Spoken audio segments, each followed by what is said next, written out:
Pastor Apollo Quiboloy, supplier nga ba ng mga baril ng mag-amang Rodrigo Duterte at ni Vice President Sara Duterte? Yan po ay ayon sa resource person na nagpahayag ng nakakagimbal na revelasyon sa ginaganap na Senate inquiry. Ayon po dito sa GMA News Online, ex-President Duterte, VP Sara, received bags of guns from Quiboloy, Senate witness claims.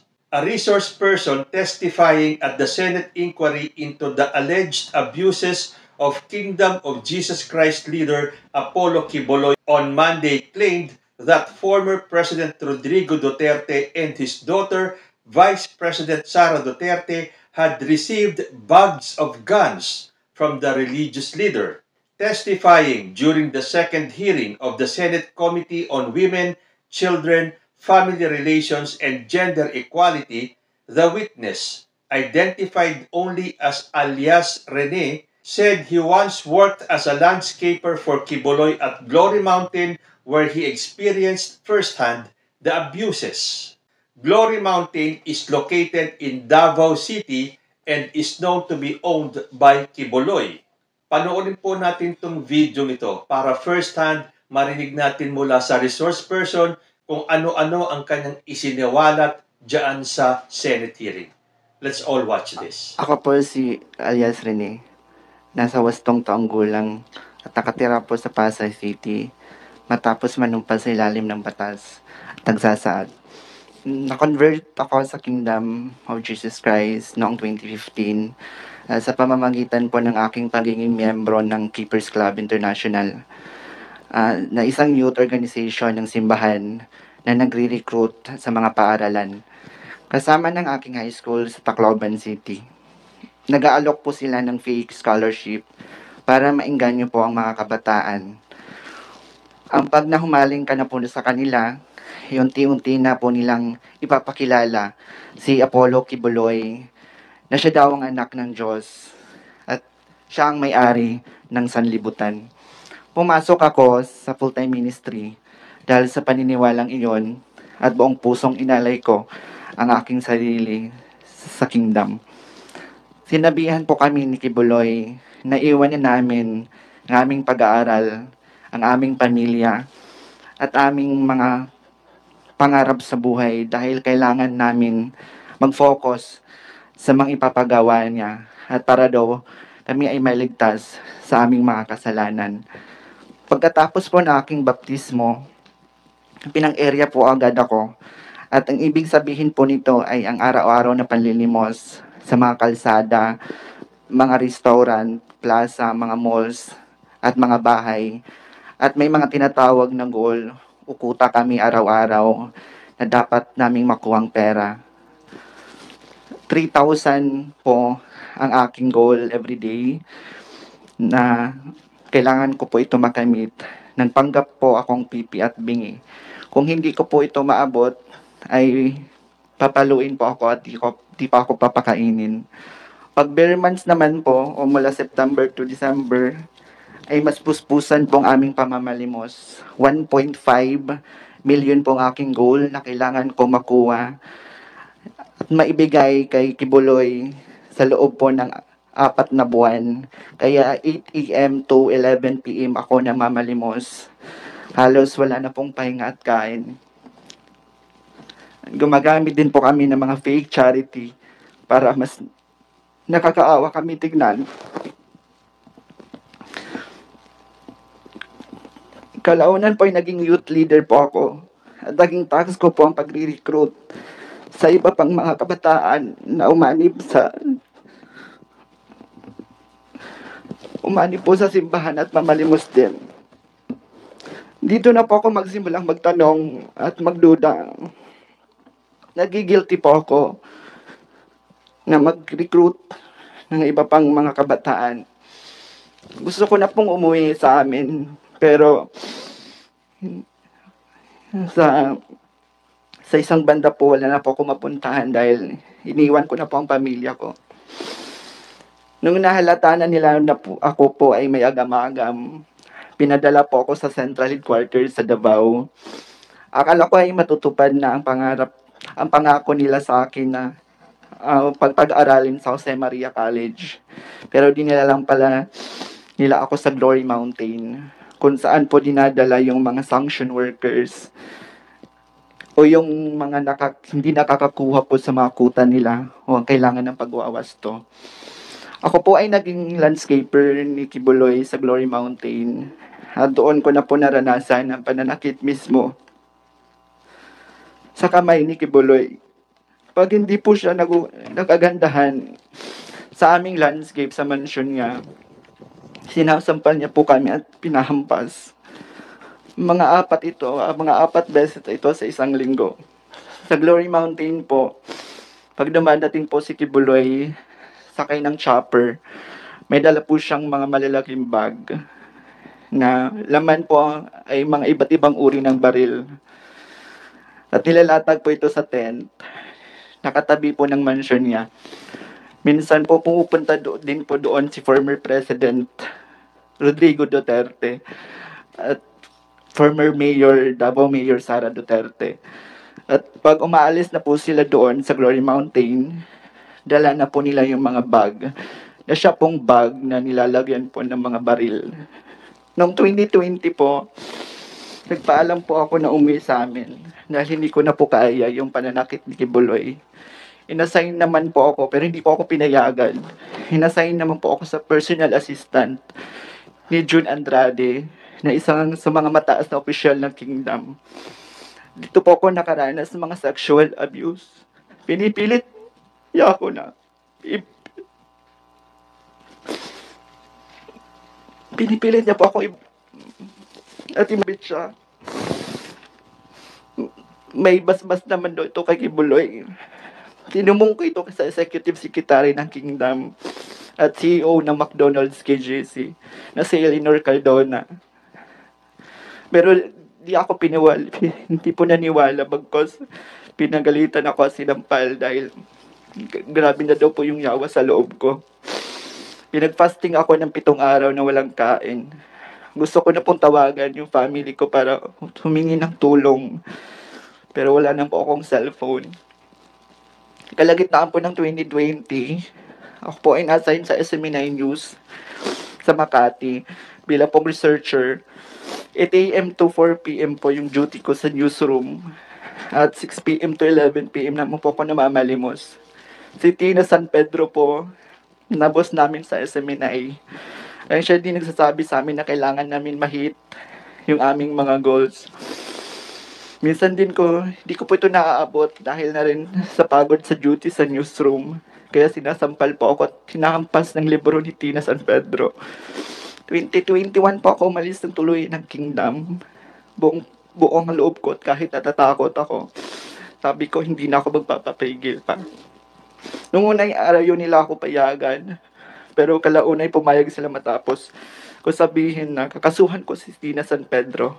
Pero bago po ako umalis ng SMNI, kinausap po ako ng SMNI CEO Marlon Rosete na wag daw ako magsasalita tungkol sa Kingdom, anong mga nalalaman ko, especially sa mga nakita ko sa Glory Mountain. Kung hindi, ipapakulong daw ako at mawawala ako dito sa mundo. Nanahimik po ako ng ilang taon. Bit-bit po ang trauma, ang aking mga pinagdaanan. Lalo na po ako ay member ng LGBTQ community. Maraming salamat po.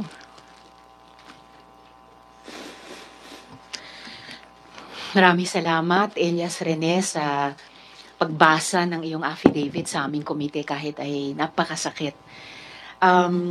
Bago ako magtanong ng mga follow-up questions sa inyo, nais ko pong i-acknowledge ang presensya ni Senador Robin Hood Padilla. Syukran sa pagdalo ninyo. Meron po ba kayong opening statement bago ko tanungin si Elias Rene? Nabanggit mo dito sa affidavit mo na nakita mo si former President Duterte at ang ngayong Vice Presidente na dating Mayor Sara Duterte. At pinaalalahanan kita, Elias Rene, tulad ng lahat ng resource persons, under oath ka. Makukumpirma mo ba ito na nakita mo sina dating Presidente Duterte at kasalukuyang VP, dating Mayor Sara Duterte, dun sa Glory Mountain? Before that, Madam Chair, gusto ko lang i-correct yung Sons of David Orchestra po, not Philharmonic Orchestra. Okay, so ibang pangalang orchestra, hindi Philharmonic. Opo, Okay. Madam Chair. Well noted. Ngayon, yung kino-confirm mo ba na nakita mo sa Glory Mountain si dating Presidente at si dating Mayor na kasalukuyang Vice Presidente? Yes po, Madam Chair. Nakikita ko po sila sa Glory Mountain. At paano mo naman, isang particular na binanggit mo, paano mo nalaman na baril ang pinapasok sa mga bag? Nakita mo yung mga bag, paano mo alam na baril ang nasa loob ng mga bag? Yes po, Madam Chair, kasi pag pumupunta po doon si Kibuloy sa Glory Mountain, sakay po ng chopper, meron po siyang mga dalang malalaking bag. Tapos yung bag po ay from helipad, sinasakay niya po doon, dinadala niya sa mansion niya. Tapos after nilalatag po sa ground, sa may tent po na near mansion niya. Tapos doon po nilalatag yung mga iba't ibang uri ng baril.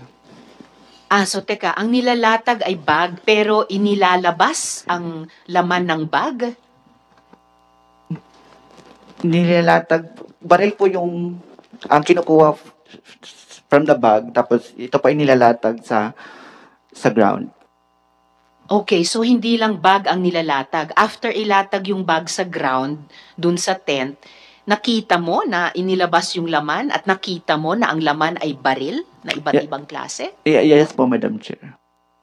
Okay, so kino-confirm mo yan sa komite na nakita mo ng sarili mong mata na inilabas ang laman ng mga bag at ang lamang ito ay mga baril na iba't ibang klase. Yes po, Madam Chair. Okay, maraming salamat, Elias Rene. Baka may mga tanong pa yung kami ng mga komite mamaya po. Ito pa pala, follow up lang, Elias Rene, para lalong mapatotohanan, ma-confirm ang mga sinabi mo sa amin so far. Paano mo nakita? Paano mo nakita na baril ang inilabas sa bag? Di ba landscaper ka? Hindi ba kayo bawal lumapit dun sa tent? Yes po, Madam Chair. Mansion ni Kibuloy, dito lang po kami sa gilid, nagla-landscape. Tapos, sinasabihan po kami, kapag pumupunta na si Kibuloy, ina-advisean po kami na bawal po namin sabihin yung mga nakita namin sa mga kasama namin doon sa Glory Mountain. Ganong kalapit o kalayo dun sa tent na pinaglatagan ng bag, yung tent na pinaglabasan ng mga baril, gaano kalapit o kalayo sa mansyon kung saan ka nagla-landscape, yung tent na yan? Malapit po, Madam Chair. Masasabi mo ba kung ilang metro ang layo o ang lapit ng mansyon kung saan ka landscaper dun sa tent? Like from here, then doon sa may pinto po. Okay. So, ganyang ilang metro lamang Ganyan po kalapit, Madam Chair. mula sa upuan mo hanggang sa pintong iyan ng ating hearing room. Yes po, Madam Chair. Okay. So, kaya mo sinasabi sa amin na nakita mo talaga na baril ang inilabas sa mga bag na inilatag dun sa tent. Yes po, Madam Chair. Okay. Salamat, Elias Rene. So ayan, ano kaya sa tingin ninyo? Nagsasabi kaya ng katotohanan itong si Rene? May mga nabasa akong mga comments, sabi nila, bakit daw binabasa ni Rene yung kanyang sinasabi? Ito daw ba ay scripted na galing kay Risa Hontiveros? Well, sa tingin ko, sa narinig ko kay Hontiveros, yun pong binasa ni Rene ay yung kanyang pinirmahang salaysay. Pero bakit daw nakatakip ang muka? Kung totoo yung kanyang mga sinasabi, bakit hindi siya maglakas loob na ipakita ang kanyang muka? Well, syempre sinasabi nila na yun ay para sa kanyang seguridad. Pero kahit na magtakip siya ng muka, makikilala at makikilala siya ng mga tauhan ni Kibuloy. Sabi pa ni Rene, upon questioning of Senator Risa Hontiveros, he claimed that employees of SMNI were not given their regular salaries. Ang mga worker po doon sa SMNI is wala po kaming sahod monthly. Wala rin po kami mga benefits. Binibigyan lang po kami ni Kibuloy ng may tinatawag na honorarium na 200 pesos to 300 pesos. Pero depende pa rin po yon sa mood niya kung magbibigay siya o hindi. The said amount was given once a week. Department of Labor and Employment Undersecretary Felipe Egargo said this is considered illegal, while Senior State Counsel Mary Grace Quintana explained that this is considered an act of human trafficking. Illegal po talaga yan. Bawal ang patrabahuhin mo ang isang tao at hindi mo bigyan ng sahod at mga benepisyo na nararapat ayon sa batas, sabi pa ni Egargo. Given the set of facts na pinresent ni alias Rene, maaari po siyang pumasok sa definition ng trafficking in persons under sa law natin, and it may be considered as trafficking for labor exploitation, Quintana said. Sabi naman ni lawyer Kathleen K. Lorente, legal counsel of Jose Maria College Foundation Inc., which is affiliated to KOJC, explained that full-time workers of the religious organization don't have salaries, only an honorarium. I beg to disagree with that, yung pong 200 to 300 na honorarium. As a full-time miracle worker, because that is not really the amount. We cannot give you the exact amount. It depends upon the ministry that was entrusted to you. We have performance appraisal. Again, we are serving because this is voluntary. This is being a missionary. So this is not actually employment, for the record. Sabi po ni Laurente. So again, may katotohanan kaya itong mga isiniwalat ni alias Rene. Kaya alam nyo, dapat na talagang umatid si Kibuloy dyan sa mga Senate hearings para pasinungalingan itong sinasabi ng mga resource persons. Hindi ba dapat yun ang gawin ni Pastor Kibuloy? Lalo na ngayon, nadawit pa ang pangalan ni former President Duterte at ni Vice President Sara Duterte. Kailangan pong kontrahin ni Kibuloy kung totoo o hindi ang sinasabi nitong si alias Rene. Pero siyempre, hindi naman tayo basta-basta dapat maniwala sa isang testimonya lang ng isang tao. Dapat marinig po natin talaga ang side nung kabila, which is itong side ni Pastor Kibuloy. Dapat po niyang ipaliwanag, totoo ba o hindi itong mga akusasyon sa kanya. Lalong-lalo na dito sa sinabi ni Rene na kumuha ng bag-bag na mga baril itong mag-amang Duterte. Hanggang saan po kaya hahantong itong pandinig na ito? Sa mga narinig natin kay alias Rene, dapat ba nating paniwalaan lahat ng kanyang sinabi? Hintayin po natin kung ano ang magiging side ni Pastor Kibuloy at kung magsasalita si former President Duterte at kung pasisinungalingan ito ni Vice President Sara Duterte. Kayo po, ano ang masasabi nyo rito sa mga revelasyon na to? Comment lang po down below. And I will see you next time. Diyos ti Agnina.